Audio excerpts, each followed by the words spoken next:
1956 is a young boy who rose to fame for his claims about being a Martian in his past life. Sounds quite impossible, right?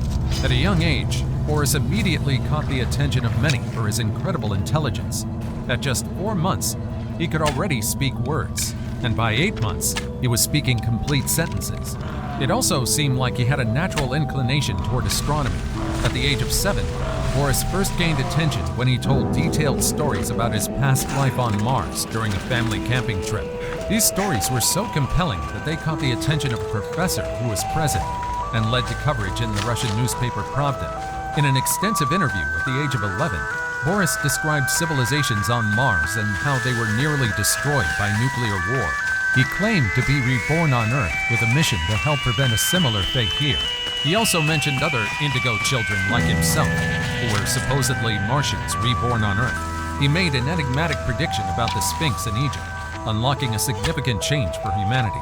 Despite his early fame, Boris, as of 2023, would be 27 years old and has largely faded from the public eye. There are various theories about his current whereabouts and activities, but the most likely scenario is that he lives an everyday life away from the limelight. His story, whether true or not, has undoubtedly left a lasting.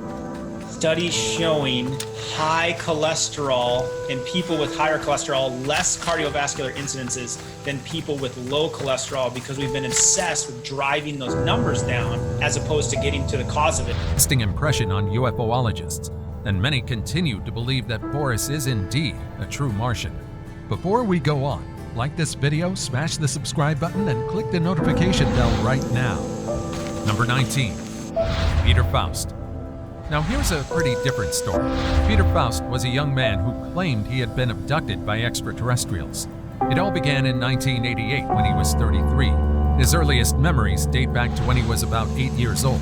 Faust describes his abductors as beings with large pear-shaped heads and almond-shaped eyes, and he felt a strange familiarity with them, reacting as if he knew them, which was odd. Seeking help and someone to hopefully tell him what was happening, he found John E. Mack, a psychiatrist who believed that the emotional intensity attached to such memories indicated they were more than just dreams. Under relaxation techniques and regression therapy, Faust was able to recall more details about his abductions. He describes being physically lifted and moved through a window into a spacecraft, which then transported him to another larger ship. During these abductions, he recalls being shown movies and pictures by the aliens and undergoing physical experiments, including sperm samples being taken from him. Now, what made Faust's story so convincing was the fact that he was skeptical about what he was remembering as well. He was not initially interested in UFOs and struggled with the idea that aliens could have abducted him. His experiences were validated further when he interacted with other abductees, realizing that they shared similar experiences independently. To this day, Faust's experiences remain unverified and largely doubted among the medical and scientific community. A real experience? Or is it just the trickery of the mind? I'll let you be the judge. Number 18. Elizabeth Clarer. In 1956, South African-born Elizabeth Clarer claimed that she had an encounter that she could never forget, a brush with extraterrestrial creatures. Clarer allegedly saw the extraterrestrial spaceship on her family's farm. She described this craft as a disc-shaped object that hovered and moved silently. She even claimed to have taken photos of this craft. But of course, just like many alleged proof of extraterrestrial evidence caught on tape, it's unverified. 2 years after her alleged sighting, she claimed she had a day-long rendezvous with an extraterrestrial named Akon on the high plateau of Cathkin Peak. According to Clarer, their relationship was not just friendly, but intimate, leading to the conception of a child. But that's not all of it. She claimed that in 1959, she was transported to Akon's home planet, Meton, in the Alpha Centauri star system. On Meton, she described a utopian society without cities or skyscrapers, where all necessities like food and water were abundant, and there was no need for a monetary system. There, she allegedly gave birth to a son named Ailing, but had to return to Earth due to health issues related to the planet's vibrations. Some UFOologists believed that her claims, particularly the photographs, were genuine. However, others, especially psychiatrists and scientists, largely dismissed her stories and claimed that she had a vivid imagination or was suffering from psychological distress. Number 17. Alex Collier. Alex Collier's story is one of the more intriguing and controversial narratives in the UFO community. Collier, a former U.S. soldier, claims to have extensively interacted with extraterrestrial beings from the Andromeda Galaxy. His experiences with these beings, known as Andromedans, have formed the basis of his talks and writings on the subject. Collier's first reported encounter with extraterrestrial beings occurred in 1964 when he was just a child. However, it was not until many years later, in 1989, that he claimed to have had a profoundly transformative experience.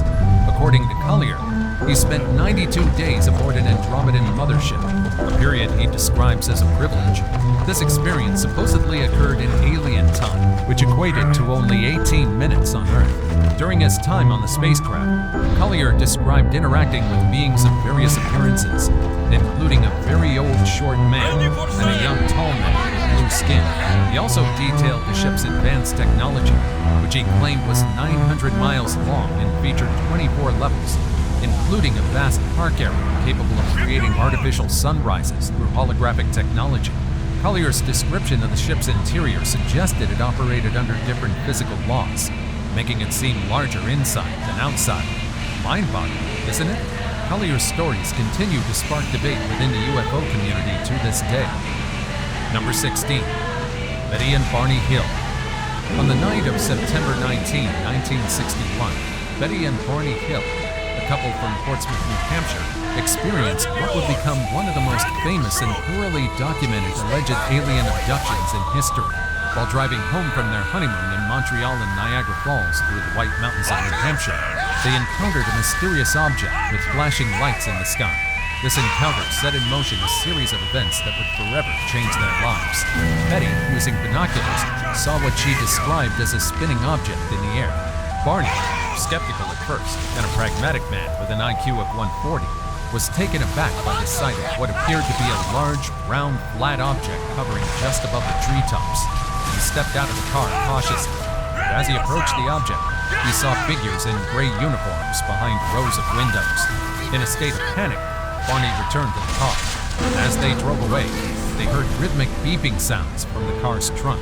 The next thing they knew, they were 35 miles down the road with a 2-hour gap in their memory. They arrived home to find unexplained damages to their car and clothes, and both felt unusual impulses and sensations. Seeking to understand what happened, the Hills turned to hypnosis in the following years. Under hypnosis, they recounted being taken aboard the spacecraft, separated, and subjected to physical experiments by the beings. They described the aliens as having grayish skin, dressed in uniforms, and performing various tests on them, including collecting hair, nail samples, and skin scrapes. The Hills' story gained public attention after being reported by a Boston newspaper in 1965. To this day, it's among the most convincing alien stories, despite claims trying to debunk or explain the incident. Number 15. Marshall Applewhite. Born on May 17, 1931 in Spur, Texas, Marshall Applewhite's life started out quite normally. At a young age, he showed immense talent for public speaking and music, eventually earning a master's degree in music and focusing on musical theater. His career path, however, was anything but straightforward. Applewhite moved to New York City in an unsuccessful attempt to start a professional singing career, then taught at the University of Alabama, and later headed the music department at a college in Houston. But his life changed drastically in 1972 when he met Bonnie Nettles, a nurse interested in theosophy and biblical prophecy. This meeting proved pivotal as Nettles convinced Applewhite they were both prophets, referenced in the book of Revelation. This belief marked the beginning of their journey together, which eventually led to the formation of the Heaven's Gate cult. Applewhite and Nettles, who saw themselves as messengers with a divine mission, began to travel across the country, preaching their beliefs and gradually attracting a group of followers. They declared that the Earth would be quote-unquote recycled, and that they and their followers needed to leave the planet to reach a higher spiritual plane. The turning point came with the appearance of the Hale-Bopp comet in 1997. Applewhite became convinced that this comet signaled their departure from Earth.